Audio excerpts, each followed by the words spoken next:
සුබ දවසක්. අද අපි යන්නේ ලෝකයේ අద్భుතම සහ භයානකම තැනක් ගැන කතා කරන්න.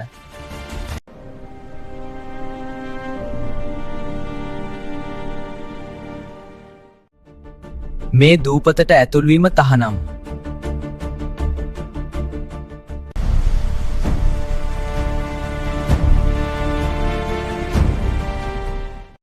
මේ අය බාහිර ලෝකයේත් එක්ක කිසිම සම්බන්ධයක් නඩත්තු කරන්නේ නැහැ.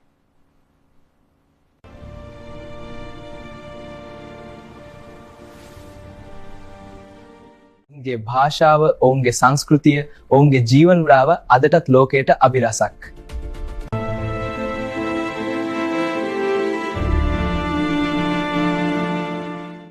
ඉතින් මේ උතුරු සෙන්ටිනල් දූපත කියන්නේ ලෝකයේ අදටත් අපිට නොවිසඳුණු අභිරහස් තියෙනවා කියලා මතක් කරලා දෙන තැනක්.